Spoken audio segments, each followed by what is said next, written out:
Bismillahirrahmanirrahim. Assalamualaikum warahmatullahi wabarakatuh. Salam sejahtera, salam Malaysia Madani dan salam perpaduan. Yang berusaha Tuan Pengerusi Majlis, Barisan Panel Hakim yang saya hormati, Div Kehormatan para guru, seterusnya hadirin yang saya muliakan. Dahulu, peperangan berlaku di medan tempur. Hari ini, peperangan berlaku di hujung jari. Hanya dengan satu sentuhan pada skrin telefon, berita boleh tersebar ke seluruh negara. Hanya dengan satu hantaran masyarakat boleh bersatu atau berpecah. Persoalannya, apakah benteng yang mampu melindungi Malaysia daripada ancaman perpecahan dalam era digital ini? Jawapannya bukanlah kecanggihan teknologi, bukan juga kemajuan ekonomi. Jawapannya ialah penghayatan terhadap rukun negara, khususnya prinsip keluhuran perlembagaan. Hadirin yang dihormati, Perlembagaan Persekutuan merupakan undang-undang tertinggi negara. Ia menjadi asas kepada pentadbiran negara, menjamin hak rakyat, memelihara institusi raja perlembagaan dan memastikan setiap rakyat hidup dalam suasana aman serta harmoni. Namun, cabaran hari ini bukan lagi penjajahan kuasa asing. Cabaran kita ialah penjajahan maklumat.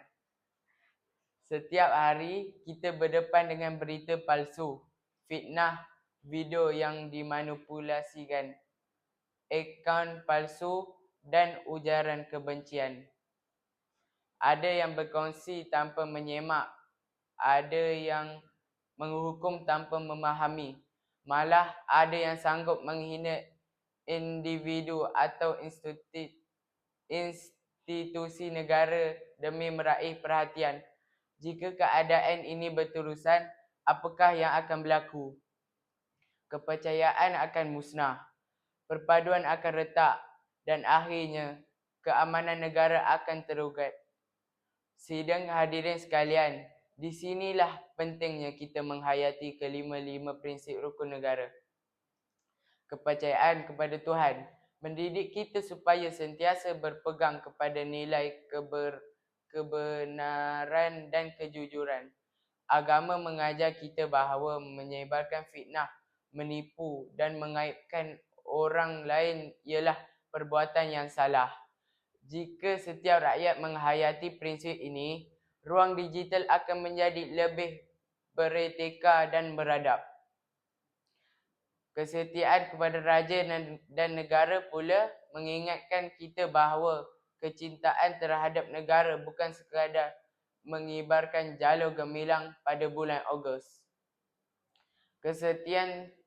Kesetiaan sebenar ialah mempertahankan keharmonian negara, menjaga nama baik Malaysia dan tidak menjadi penyebar kebencian yang boleh merosakkan perpaduan. Prinsip keluhuran perlembagaan menuntut kita menghormati perlembagaan sebagai asas kehidupan bernegara. Setiap hak datang bersama tanggungjawab. Kebebasan bersuara bukan bererti kebebasan menghina. Kebebasan berkongsi maklumat bukan lesen untuk menyebarkan berita palsu. Sebaliknya, setiap tindakan kita mestilah berpaksikan undang-undang dan nilai kemanusiaan. Prinsip kedaulatan undang-undang pula memastikan bahawa setiap individu bertanggungjawab terhadap perbuatannya, sama ada di alam nyata atau alam maya. Setiap tindakan mempunyai implikasi. Oleh itu, kita perlu menggunakan media sosial secara berhemah dan sentiasa mematuhi undang-undang negara. Akhir sekali, kesopanan dan kesusilaan menjadi benteng kepada keharmonian masyarakat. Dalam dunia yang semakin pantas, adab tidak dipinggirkan. Kata-kata yang sopan mampu menyatukan masyarakat manakala kata-kata yang kasar boleh memecah belahkan sebuah negara.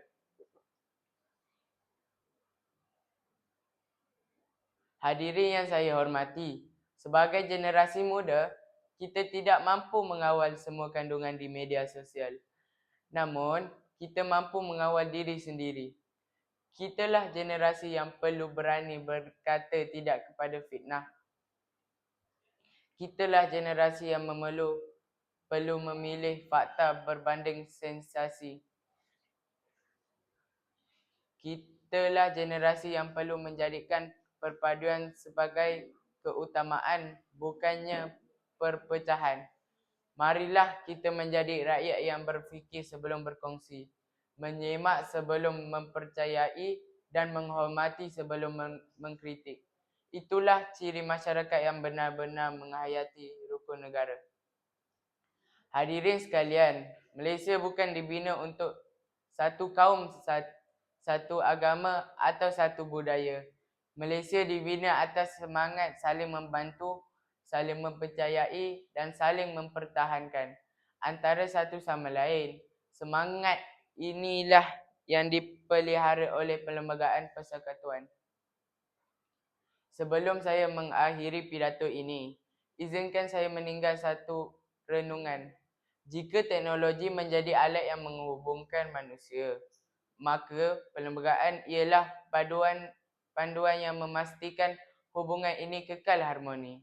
Jika media sosial menjadi suara rakyat, maka rukun negara ialah hati nurani yang membimbing suara tersulut agar sentiasa melandaskan nilai, adab dan tanggungjawab. Marilah kita menjadikan rukun negara sebagai amalan, bukan sekadar hafalan. Jadikan keluhuran perlembagaan sebagai benteng perpaduan, kedaulatan undang-undang sebagai jaminan keadilan, kesopanan dan kesusilaan sebagai budaya, kesetiaan kepada raja dan negara sebagai lambang patriotisme, serta kepercayaan kepada Tuhan sebagai asas pembentukan insan yang berintegriti. Sesungguhnya, dalam era digital yang penuh cabaran, perpaduan tidak akan lahir daripada teknologi semata-mata, tetapi daripada rakyat yang memahami perlembagaan, menghayati rukun negara dan mengamalkan nilai-nilai murni dalam setiap tindakan. Sekian, terima kasih.